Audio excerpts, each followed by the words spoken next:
My name is Mia Harrison, 29, former VP of Operations at Harrison Home Construction.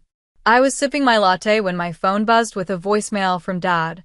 "You're out of the family business, Mia. Don't call back." 7 years of 70-hour weeks, millions in new contracts, my entire identity, gone in 15 seconds. My hands trembled, but my face remained expressionless as other customers chatted around me. I set my phone down, took a breath, and typed one word in response. Understood. If you're watching this, drop a comment letting me know where you're tuning in from. Hit that like button and subscribe to join me on this journey of betrayal and rebuilding. Harrison Home Construction wasn't just a company to me. It was my inheritance, my future, and my home. Growing up in Portland, Oregon, I practically breathed sawdust and blueprint paper from the moment I could walk. Dad, Mark Harrison, started the business 35 years ago with nothing but a pickup truck, a toolbox, and an unrelenting work ethic. Mom always said he had concrete in his veins instead of blood. Some of my earliest memories are of Dad hoisting me onto his shoulders at construction sites, pointing out framing and foundation work. "See how it all starts, Mia? Everything needs a solid foundation." By age 10, I could read blueprints. By 14, I was helping with the accounting during summer breaks. The business was in my DNA. When college application time came around, there was never really a question about my path. I attended the University of Oregon, double majoring in business administration and sustainable building design. I graduated summa cum laude, gave the student commencement speech, and had job offers from 3 national construction firms before I even threw my cap. My father acted surprised when I told him I was turning them all down to join Harrison Home Construction, but the pride in his eyes was unmistakable. "Are you sure, Mia? Those are impressive offers." But we both knew where I belonged. I started in project management, deliberately avoiding any hint of nepotism. I worked harder than anyone, arriving before dawn and leaving well after dark. The crews respected me not because I was the boss's daughter, but because I knew what I was talking about and never asked anyone to do something I wouldn't do myself. When I pointed out inefficiencies in our supply chain that were costing us thousands, Dad promoted me to operations manager. By 27, I was vice president of operations, and Harrison Home Construction had expanded from residential projects to commercial buildings across 3 states. Our revenue had doubled in the 5 years since I joined full-time. My innovative approaches to project management and my push for sustainable building practices had positioned us as industry leaders in the Pacific Northwest. My family dynamics were more complicated. Mom, Grace Harrison, was always supportive but preferred to stay in the background. She managed the home front while Dad built the empire, and she rarely voiced opinions about business matters. She was proud of me, certainly, but she also seemed worried about my total dedication to the company. Then there was my brother Ethan, 3 years older but somehow always a step behind. He had the Harrison name and my father's square jaw, but none of his drive. Ethan worked in sales, and while he was charismatic enough to bring in clients, he lacked follow-through. I often had to clean up his messes, promises made that our teams couldn't reasonably deliver, quotes given without consulting with engineering first. Yet Dad had a soft spot for him. "He'll grow into it," Dad would say. "Not everyone hits the ground running like you did, Mia." Despite Ethan's shortcomings, Dad had always been clear. "Someday this will all be yours and your brother's. Equal partners." A Harrison legacy. I believed him completely. Why wouldn't I? I dedicated my life to ensuring that legacy would thrive. Last year, we broke ground on our most ambitious project yet, a mixed-use development in downtown Portland focused on sustainable urban living. It was largely my vision. Apartment units above retail spaces, all constructed with locally sourced materials, solar panels, rainwater collection systems, and communal green spaces. The Harrison West Side Commons would be our flagship achievement, the project that would cement our reputation as forward-thinking builders. At the groundbreaking ceremony, Dad handed me the golden shovel. "This one's your baby, Mia," he said for all to hear. The future of Harrison Construction. I remember the weight of that shovel, how right it felt in my hands, how clear my path forward seemed. That night, at the celebration dinner, Dad raised a toast to Mia, who sees not just what buildings can be, but what they should be. Everyone applauded. Even Ethan smiled, though it didn't quite reach his eyes. How could I have known then that within 6 months, I'd be standing in a coffee shop, staring at my phone, locked out of the future I'd helped build? The foundation I thought was solid had fault lines I never detected, and they were about to crack wide open. Looking back, I can pinpoint when things began to shift, though at the time the changes were subtle enough to dismiss. It started about 3 months before that fateful voicemail during our quarterly planning meeting. I'd prepared an extensive presentation on expanding our eco-friendly materials usage across all projects. The numbers supported it. Our sustainable builds were commanding premium prices and generating positive press. But when I pulled up the slides, Dad glanced at his watch. "Let's table this for now, Mia. We've got more pressing matters." He never specified what those matters were. That same week, I noticed Dad and Ethan having lunch together, not unusual in itself, but these lunches became daily occurrences. They'd stop talking when I approached their table. "Just some father-son catch-up," Dad would say with a dismissive wave. Then came the introduction of Richard Maxwell, my father's old college roommate, and a semi-retired executive from a national construction corporation. Dad brought him in as a strategic consultant without discussing it with me first. "Richard's got 40 years in the business," Dad explained when I questioned the decision. "He'll help us navigate this expansion phase." Maxwell was tall, silver-haired, and had the forced joviality of someone who laughed at his own jokes. He made himself at home in our offices, reviewing our contracts, examining our processes, and asking pointed questions about our client relationships. When I asked to see his reports, Dad told me they were still in development. I started noticing small decisions being reversed. A sustainable materials vendor I'd vetted and approved was suddenly dropped.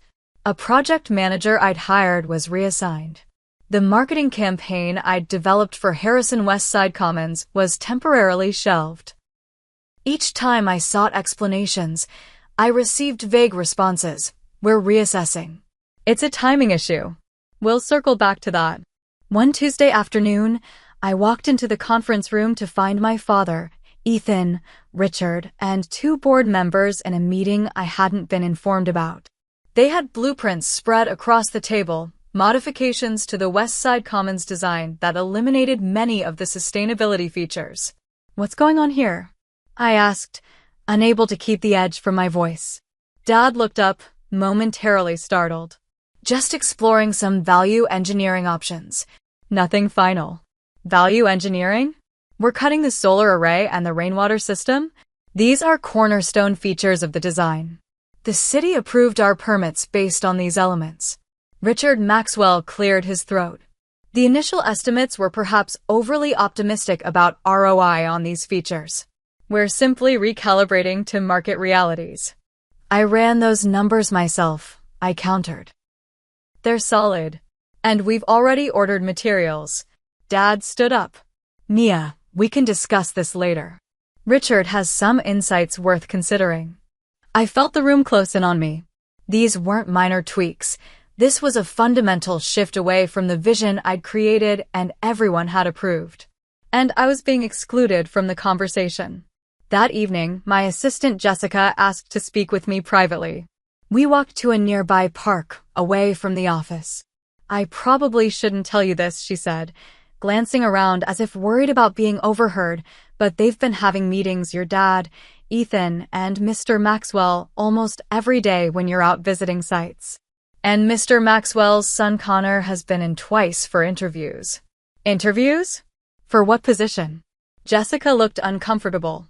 "They didn't say specifically, but they were showing him around like he was already hired." "Your office was part of the tour." I tried to rationalize. Perhaps they were bringing in additional management for the expansion. But why the secrecy? Why not include me in these discussions? That weekend, I stopped by my parents' house for our monthly family dinner. Mom seemed distracted, checking her phone frequently. When Dad stepped out to take a call, she leaned close to me. "Mia, be careful," she whispered. "What do you mean, Mom?" "Just watch your back. Your father's, he's not thinking clearly lately." Before she could elaborate, Dad returned, and she immediately changed the subject to her garden club. I tried to catch her alone again that evening, but she avoided being alone with me. As I was leaving, she hugged me tighter than usual, like she was saying goodbye rather than see you soon. The following week, I was explicitly excluded from a business dinner with a major potential client. When I asked Dad why, he claimed it was just a casual meeting, nothing official. Later I discovered they had signed a preliminary agreement for a luxury condo development, a project type I had specifically advised against due to market saturation. Each incident in isolation could be explained away. Together, they formed a pattern I was finally beginning to recognize. Something was happening at Harrison Home Construction, something that apparently didn't include me. But even with these warning signs, I never imagined how quickly and completely the axe would fall. April 17th began like any other Tuesday. Spring in Portland meant rain, but the sky had cleared enough for sunlight to break through the clouds as I drove to our newest site.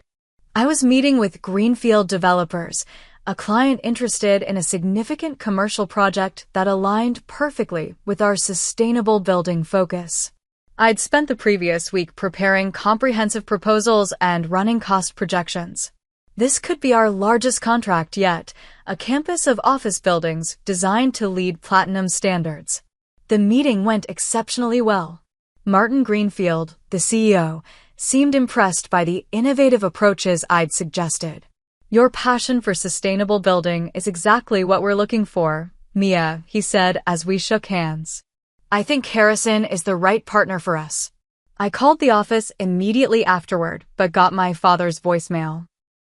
I left an excited message about the potential new contract, then decided to treat myself to coffee before heading back. I deserved a small celebration. This deal would add millions to our annual revenue and create jobs for dozens of workers.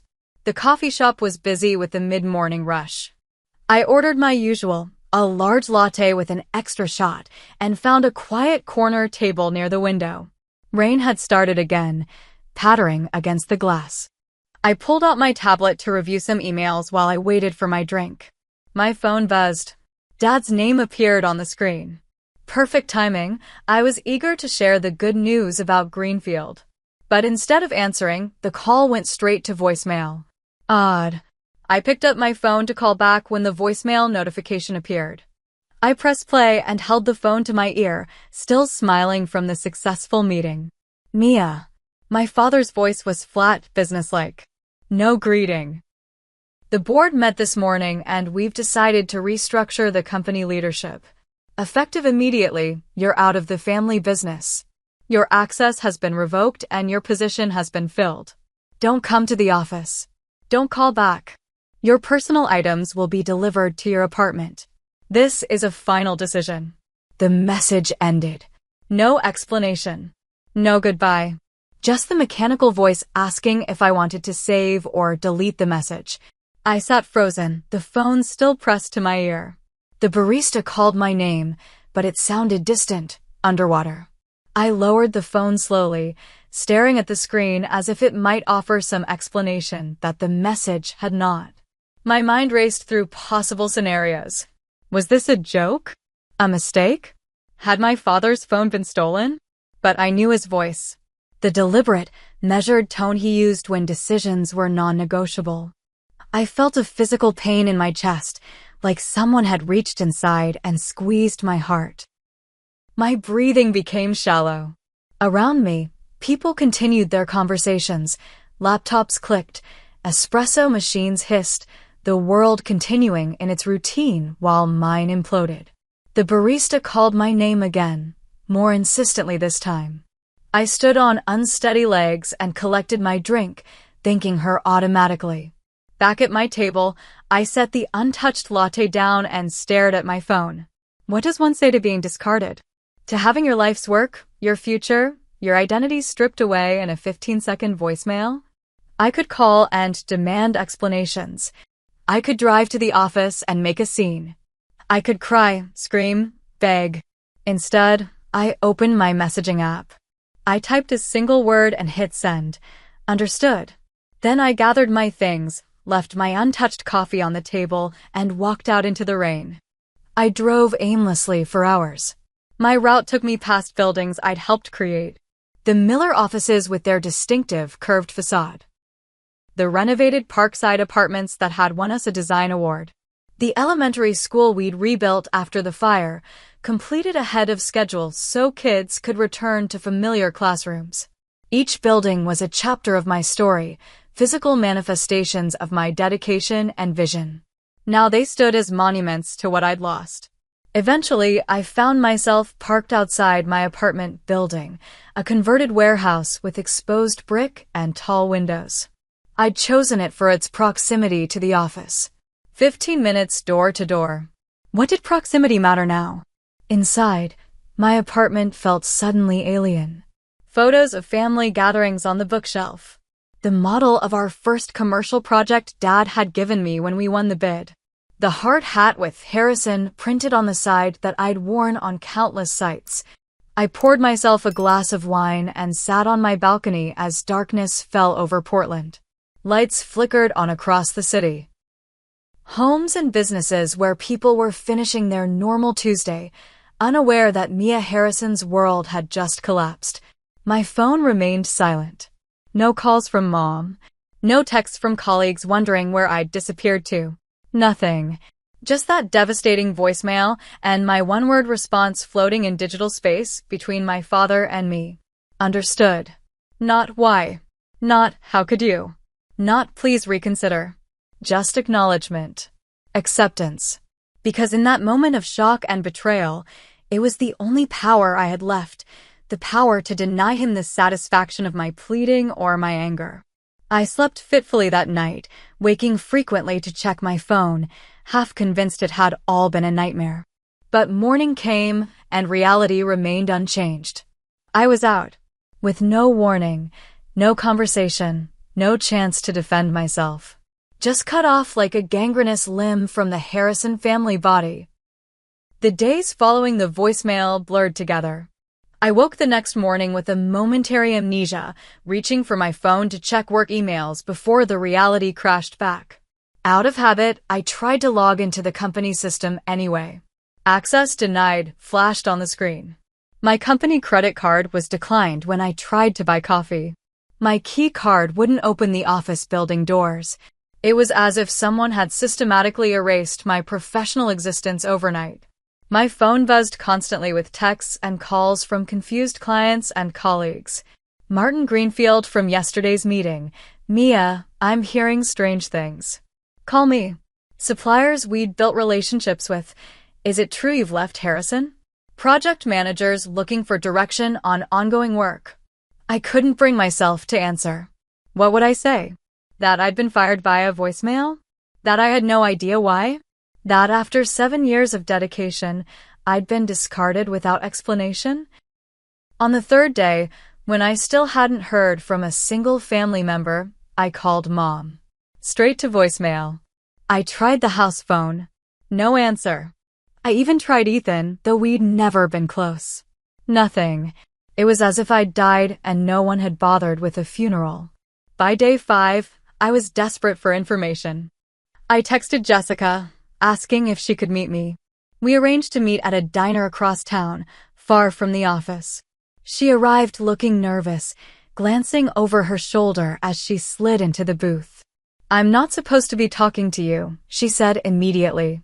They made everyone sign non-disclosure agreements about the transition. Jessica, what happened? I need to know. She fidgeted with her napkin. It all happened so fast. Monday afternoon, after you left for the Greenfield meeting, they called an all-hands. Your father announced that the company was returning to its roots and focusing on luxury residential development. Then he introduced Connor Maxwell as the new VP of Operations. Maxwell's son. The pieces started clicking into place. Yes, apparently, he's been shadowing different departments for weeks.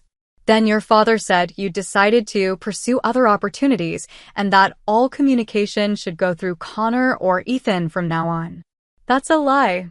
I was fired by voicemail after the most successful client meeting of my career. Jessica looked pained. There's more, Mia. They're systematically dismantling everything you built.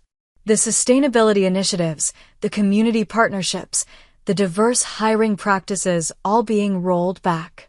The West Side Commons has been completely redesigned. No green features, just luxury condos with premium price tags.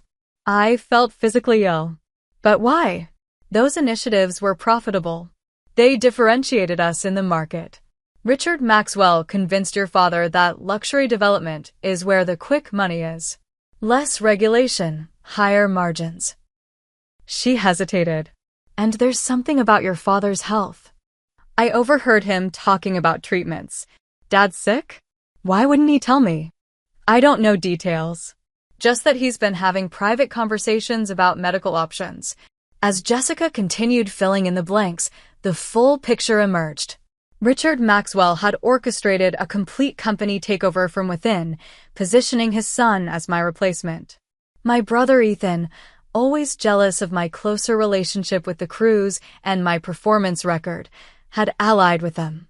Together, they'd convinced my father that the company needed to change direction, away from my vision of sustainable, community-focused construction back to luxury projects with quick returns.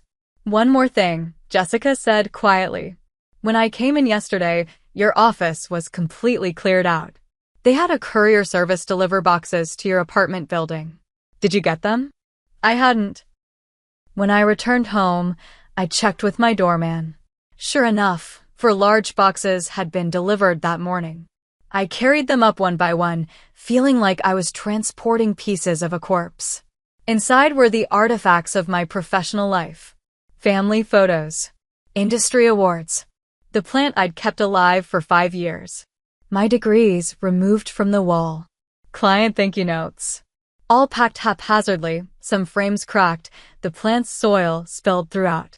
At the bottom of the last box was a legal document. A separation agreement waiving all claims against Harrison Home Construction in exchange for 3 months severance pay. A yellow sticky note in my father's handwriting. Sign and return for payment. I let the paper fall from my hands. That evening, I started my investigation in earnest. I called a former classmate who worked at a competing construction firm. Have you heard anything about Harrison Construction recently? Actually, yes. Word is they're pivoting hard to luxury development. And there are rumors about financial trouble. They're trying to secure major funding for something. Someone said your dad has been looking to sell controlling interest. This was news to me. Our finances had been solid. I'd reviewed the books myself just weeks ago. I created a timeline of events, working backward from the voicemail. The arrival of Richard Maxwell. The secretive meetings. The gradual sidelining of my projects. The introduction of Connor. It wasn't a sudden decision. It was a calculated coup that had been in motion for months, while I worked obliviously to grow the company. The most painful revelation came when I accessed my personal email and found messages from clients expressing confusion about changes I'd supposedly authorized. Contracts had been modified. Promises walked back. My name used to justify decisions I never made. They hadn't just removed me. They'd weaponized my reputation to dismantle everything I'd built. I consulted with an attorney, Samantha Reed, who specialized in family business disputes. After reviewing my situation, she delivered a harsh reality check. When you joined the company, did you sign any employment contracts? Shareholder agreements? Operating documents? I had, of course. Standard paperwork. These documents, she said, pointing to specific clauses, effectively limit your recourse. You agreed that the board, which your father controls, has sole discretion over operations and personnel. You have no guaranteed position, despite being family. And this non-compete clause prevents you from working with any Harrison clients for 2 years. But there must be something: wrongful termination, defamation. Family businesses operate in gray areas, Mia. They counted on your trust, and unfortunately, you gave it to them completely. Legally, your options are limited. I left her office feeling defeated. Not only had I lost my job and my family in one blow, but I'd unknowingly signed away my right to fight back. 2 weeks after the voicemail, I reached my breaking point. No communication from anyone in my family. Rumors spreading through the industry about my departure. Clients I'd nurtured relationships with for years now unreachable. I decided direct confrontation was my only option. I drove to my parents' house on a Sunday evening family dinner night for as long as I could remember. As I approached, I saw cars in the driveway. My father's Range Rover, my mother's Volvo, Ethan's Audi, and 2 unfamiliar vehicles, one likely belonging to Richard Maxwell. They were having family dinner without me. I parked across the street and sat watching the house. Through the dining room windows, I could see them gathered around the table. Mom passing dishes. Dad at the head of the table where he always sat. Ethan gesturing as he spoke. And there were the Maxwells, Richard, and a younger man who must be Connor, my replacement. They were laughing, eating, existing as if I'd never been part of their lives. I almost stormed in, almost pounded on the door demanding answers. But something stopped me. A strange calm settled over me as I watched this tableau of betrayal. They had made their choice. Creating a scene wouldn't change that. I started the car and drove away, my resolve hardening with each mile. The next day, I received a text from my mother. Coffee tomorrow? Just us. We met at a small cafe far from both the Harrison offices and my parents' home. Mom looked tired, older somehow. When she hugged me, she held on longer than usual. "I'm so sorry, Mia," she said once we were seated. "This isn't what I wanted." "Then why is it happening? Why didn't you warn me?" She glanced around nervously. "Your father isn't well. His heart. The doctors found blockages, severe ones. He needs surgery, and the recovery will be lengthy." He started panicking about the company's future. "And that meant cutting me out completely?" "Mom, that makes no sense." She wouldn't meet my eyes. "Richard convinced him that you were planning your own takeover. That you'd use his illness as an opportunity to push Ethan out completely. That's absurd." "I've never." Richard had evidence, Mia. Emails, meeting notes, conversations with clients about new leadership when your father stepped down. I was speechless. Those were succession planning discussions Dad asked me to have. He told me to start preparing for a transition in the next 5 years. Richard presented it differently. "And your brother." She trailed off. "Ethan helped them, didn't he? He's always resented that Dad trusted me with operations instead of him." Mom didn't deny it. Richard offered a solution. His son Connor could step in during your father's recovery, with Ethan handling client relationships. A return to family values was how Richard phrased it. "And what about me? I am family." "Your father thinks you've changed, Mia." "All the sustainability focus, the community projects. He says it's not what Harrison Construction was built for." Richard convinced him you were turning his company into something he wouldn't recognize. The betrayal cut deeper with each revelation. My father had been manipulated using my own initiatives against me, painting me as disloyal for trying to evolve the company. And rather than talking to me directly, he'd chosen to believe the worst and discard me without a word. Why a voicemail, Mom? After everything I've given to the company, to this family, why couldn't he even tell me to my face? She looked away. He was afraid you'd talk him out of it. You've always been persuasive, Mia. He couldn't risk facing you directly.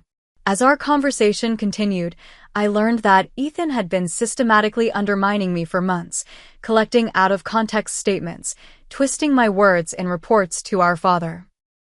Richard Maxwell had manufactured evidence suggesting I was secretly planning to start my own company and take Harrison clients with me. The final straw was when Richard showed your father an email where you supposedly discussed moving client relationships away from Harrison. Your father saw it as the ultimate betrayal. That email doesn't exist, Mom. It's fabricated. I believe you. But your father doesn't. Or won't. He's scared, Mia. Facing mortality does strange things to people. We parted with another long hug. I'll try to talk to him, she promised, when he's stronger after the surgery. But we both knew it was too late. The damage was done. In the following weeks, the true extent of the sabotage became clear. Former colleagues reached out secretly to tell me that Ethan and Connor were systematically dismantling my professional reputation. They implied I'd mismanaged projects, made promises the company couldn't keep, alienated key stakeholders. My name was removed from the company website. Projects I'd led were now attributed to the Harrison team. The sustainability initiatives I'd championed were being marketed as Ethan's brainchild, though they were being scaled back significantly. The financial strain began to hit hard. My savings, while substantial, weren't infinite. I'd always reinvested most of my bonuses back into company stock I now couldn't sell due to transfer restrictions. The severance offer remained unsigned on my counter. Accepting it meant validating their version of events, but pride wouldn't pay my mortgage. Industry contacts who'd once been eager to collaborate now wouldn't return my calls. The non-compete agreement prevented me from approaching any Harrison clients. My professional identity had been so thoroughly entwined with the family business that without it, I seemed to disappear. One evening, I drove past the West Side Commons site. The sign had been changed. No more sustainable urban living. Now it advertised luxury condominiums from the $800s. All my work, my vision, erased as if it had never existed. I pulled over and watched the darkened construction site, tears streaming down my face. This was the final evidence that everything I'd built was being dismantled, brick by brick, board by board. Not just my career, but my legacy. That night, I signed the severance agreement. Not because I accepted their version of events, but because I needed to survive long enough to rebuild. I mailed it the next morning, feeling like I was signing my own professional death certificate. When the check arrived, I couldn't bring myself to deposit it for days. It felt tainted, blood money to buy my silence and disappearance. But eventually, practical necessity won out over principle. The money would buy me time. And time was what I needed most, time to heal, to plan, and eventually, to rise again from the ashes of betrayal. By month 3 after the voicemail, I had hit rock bottom. I'd moved from my spacious apartment to a tiny studio in a less desirable neighborhood to conserve funds. The severance money was dwindling faster than I'd anticipated. Job interviews in the construction industry mysteriously fell through after initial enthusiasm. The Harrison name had become a liability rather than an asset. One rainy night, Portland has no shortage of those, I sat on the floor of my new apartment surrounded by half-unpacked boxes. I'd been drinking wine straight from the bottle, scrolling through old photos on my laptop. Projects I'd managed, team celebrations, family events at the office. My life's work reduced to digital memories and a few cardboard boxes.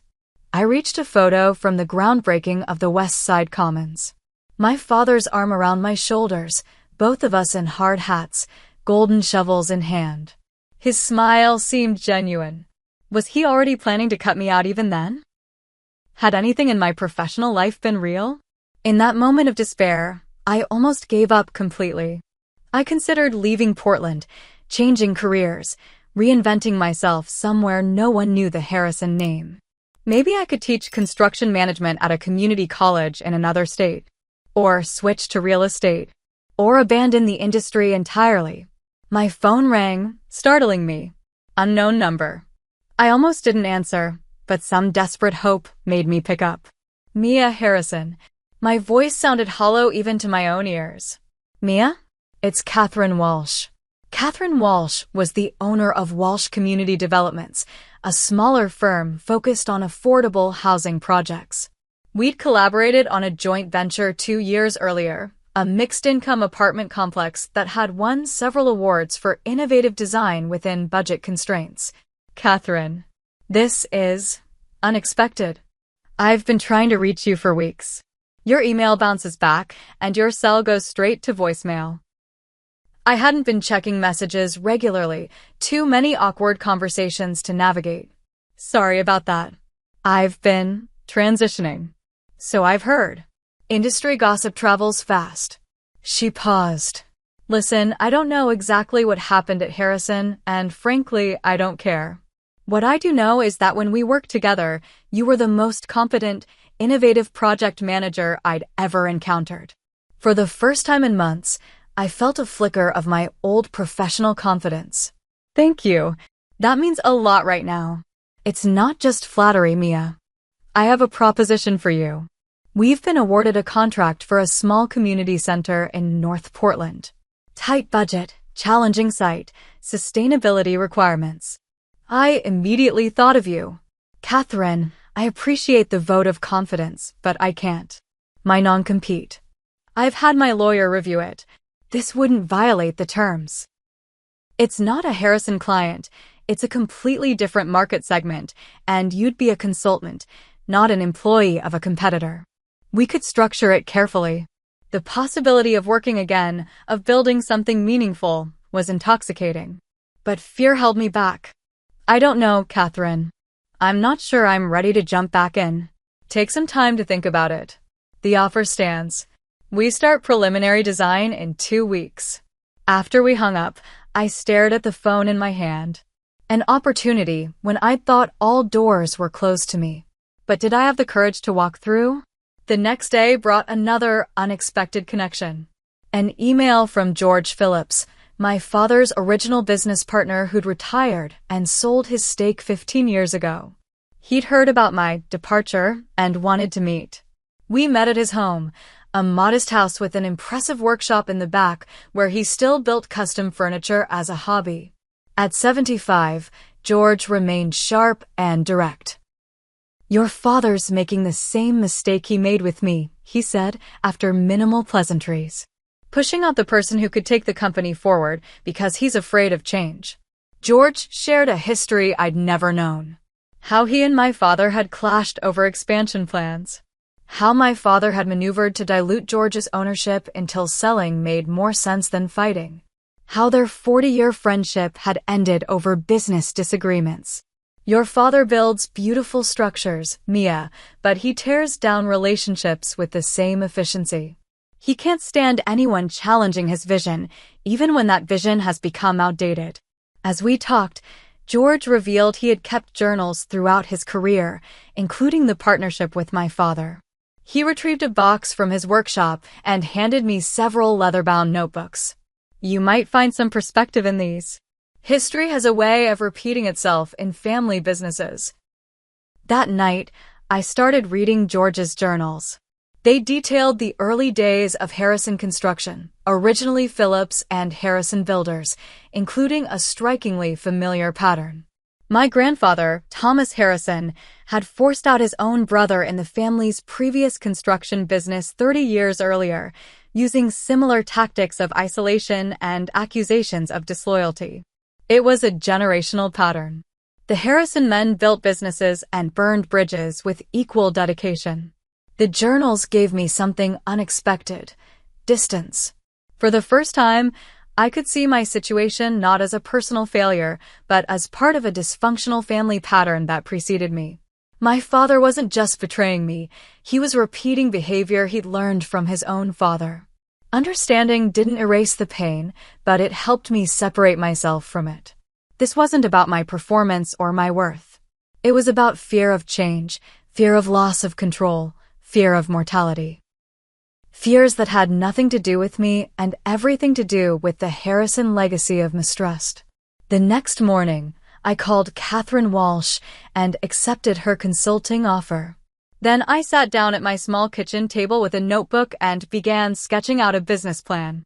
Not for a construction company, the non-compete prevented that, but for a consulting firm specializing in sustainable building practices. Green Horizon Consulting would offer expertise in eco-friendly materials, energy-efficient design, and sustainable construction methods. I'd target smaller firms lacking in-house sustainability experts but wanting to compete in an increasingly green-conscious market. Firms like Catherine's. Starting over was terrifying. I had no clients beyond Catherine, limited capital, and a reputation that had been systematically undermined. But I had knowledge, experience, and now a driving purpose that went beyond family legacy. I registered the business name the next day. Created a simple website the day after. Ordered business cards with Mia Harrison, founder and principal consultant, printed in simple, professional font. Each small step rebuilt a piece of my shattered confidence. Catherine's Community Center project became my lifeline. I threw myself into it completely, researching innovative materials that could meet both sustainability goals and budget constraints. I developed alternatives to expensive systems using creative combinations of passive design elements. I worked harder than I ever had at Harrison, knowing this project would make or break my new venture. When we presented the final design to the community board, their enthusiastic approval felt like validation not just of my work, but of my professional identity beyond the Harrison name. One board member approached me afterward. "We've been trying to make this work for years, but the big firms either couldn't meet our budget or wouldn't prioritize our sustainability goals. You found a way to do both." His words were the first unequivocal professional praise I'd received since the voicemail. I realized I'd been holding my breath for months, waiting for someone to confirm I still had value without the Harrison backing. That evening, I walked through the construction site of what would become the Northside Community Center. Just plywood and concrete foundations now, but I could envision the finished building, solar panels that doubled as shade structures, rainwater collection feeding the community garden, reclaimed timber from a demolished warehouse forming the central gathering space. I placed my hand on a newly poured foundation wall, still slightly warm from the curing process.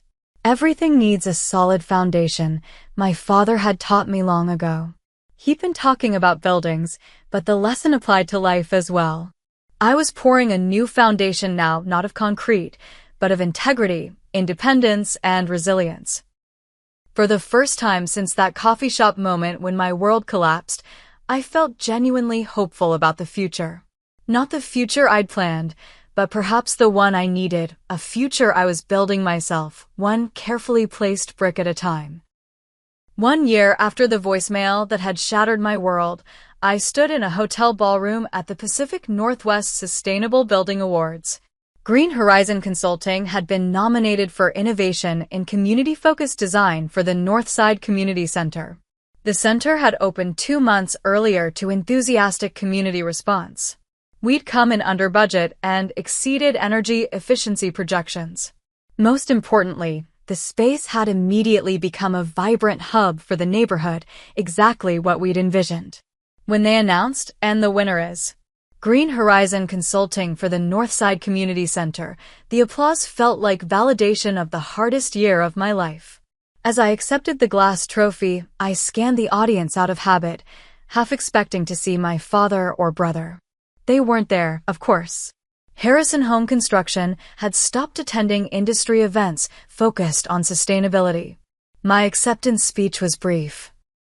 I thanked Catherine Walsh for taking a chance on me when others wouldn't. I acknowledged the community board for their trust and partnership. I dedicated the award to those who find themselves starting over, building new foundations when old ones crumble. After the ceremony, several small and mid-sized construction firm owners approached me about potential projects. Word had spread about what we'd accomplished at Northside with limited resources. My calendar filled with consultations. Green Horizon was thriving. I'd hired 2 junior consultants and was considering bringing on a project manager. We'd moved from my apartment to a small but proper office in a renovated warehouse. The irony wasn't lost on me. My father had fired me from a company named after our family, and I had built a successful business named after a vision. It was during this period of professional redemption that news about Harrison Home Construction began circulating through industry channels. Their luxury condo conversion of what had been my West Side Commons project was facing serious problems. Cost overruns, quality issues, permit violations related to environmental commitments in the original approval. I took no pleasure in their struggles, but I wasn't surprised either. The Harrison approach had always been to promise big and figure out delivery later. Without someone detail-oriented managing operations, without me, those promises were becoming increasingly difficult to fulfill. Then came the call I'd both dreaded and anticipated for months. My mother's name on my phone screen late one evening. "Mia, your father's had a heart attack." The world seemed to stop. Despite everything, he was still my father. "Is he?" "He's stable. They did emergency surgery. But it was serious, Mia. He's asking for you." I sat with that information for a long moment. "He fired me by voicemail, Mom. He let Ethan and Richard Maxwell destroy my reputation. He cut me out of my own family without even a conversation." "I know." Her voice cracked, "and I let it happen. I'll never forgive myself for that. But he's still your father, and he might not have much time left." The hospital room was dim when I arrived. My father looked small in the bed, tubes and wires connecting him to various machines. My mother sat beside him, holding his hand. Ethan was noticeably absent. Dad's eyes opened when I approached. Recognition, then something like shame flickered across his face. "Mia." His voice was weak. "You came. Mom said you asked for me." He nodded slightly. "I did something unforgivable to you. I didn't disagree or offer easy absolution." "Yes, you did." "I let fear drive me. Fear of losing control. Fear of the company changing too much. Fear of becoming irrelevant." He coughed, and Mom helped him sip water. "Richard played on those fears. Made me believe you were planning to push me out, change everything we'd built. I would never have done that. Everything I did was to strengthen the company you started. I know that now." He looked away. "Harrison Construction is in trouble, Mia. Serious trouble. Without you, we're not the same." Part of me wanted to savor this acknowledgement, this vindication. But it felt hollow. "I'm sorry to hear that. Truly. But I have my own company now. I've heard. Green Horizon. You're doing well." A ghost of pride crossed his face. "You're doing what I couldn't, evolving, adapting." We talked for nearly an hour. Not just about business, but about family. About patterns repeated through generations. About how fear of losing control had cost the Harrison men the very legacy they were so desperate to preserve. It wasn't a perfect reconciliation. My father never explicitly apologized, and I didn't offer complete forgiveness. But we reached a kind of understanding, an acknowledgement of what had been lost and what might still be salvaged, not in business, but in family. As I was leaving, he said, "That message I left you." The voicemail. When you only replied, "Understood," that was the moment I first doubted what I'd done. You didn't beg, didn't argue, just accepted it with more dignity than I'd shown delivering the news. It wasn't acceptance, I told him. It was the only power I had left in that moment, to deny you the satisfaction of seeing me break. He nodded slowly. "You're stronger than any Harrison before you, Mia. You built something new from nothing. I've only ever known how to follow the path already laid." In the months that followed, our family began a cautious healing process. Mom and I renewed our weekly lunch dates. Dad and I spoke occasionally, mostly about neutral topics, as we carefully navigated our new relationship. Ethan eventually apologized after the Maxwell partnership imploded, leaving him to face the consequences of decisions he hadn't fully understood. Harrison Home Construction survived, though in a diminished form. They sold off the troubled West Side Commons project to a developer who, ironically, hired Green Horizon to consult on making it more sustainable. My father stepped down as CEO, taking on a chairman role with limited involvement in day-to-day operations. I declined offers to return to the family business. The bridges burned were too structural to be safely crossed again. But I did occasionally consult on specific Harrison projects when asked, a professional courtesy that satisfied both sides without reopening old wounds. 2 years after the voicemail, I stood at a different construction site, the groundbreaking for Green Horizons' first design-build project. We'd partnered with Catherine Walsh's firm to create affordable, sustainable housing for healthcare workers. The project represented everything I believed construction could and should be: community-focused, environmentally responsible, economically viable. As I pressed the ceremonial shovel into the dirt, I thought about foundations again. How they must be solid but also flexible enough to withstand shifting conditions. How sometimes the strongest structures rise from cleared ground rather than patched ruins. The voicemail that had devastated me had also, paradoxically, freed me. Freed me from the constraints of family expectations and traditional thinking. Freed me to build something that truly reflected my values rather than compromising to maintain peace. Freed me to discover strengths I never knew I possessed when the supports I'd relied on were suddenly removed. "You're out of the family business," my father had said. "Understood," I had replied. Not as surrender, but as the first word of a new chapter one would write myself. That single word had been a commitment to myself, to my values, to my vision. A promise that I understood not just what I had lost, but what I could still create. That I understood my worth extended beyond the Harrison name.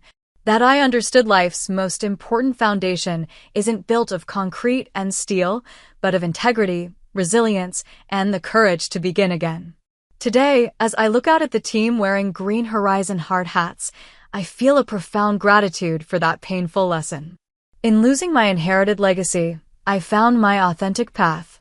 In being cast out, I found my way home to myself. If you've ever had to start over after betrayal, I hope my story gives you courage. Sometimes our greatest strength emerges only when everything familiar is stripped away. Sometimes the most beautiful structures rise from the ashes of what we thought we couldn't live without. Thank you for joining me on this journey. If this story resonated with you, please share it with someone who might need to hear that survival, and even thriving, is possible after devastating loss. Leave a comment below about a time when you had to rebuild after something fell apart. Subscribe if you'd like to hear more stories of resilience and reinvention. And remember, sometimes understood isn't the end of the conversation. It's the beginning of a whole new dialogue with yourself about who you truly are and what you're capable of building.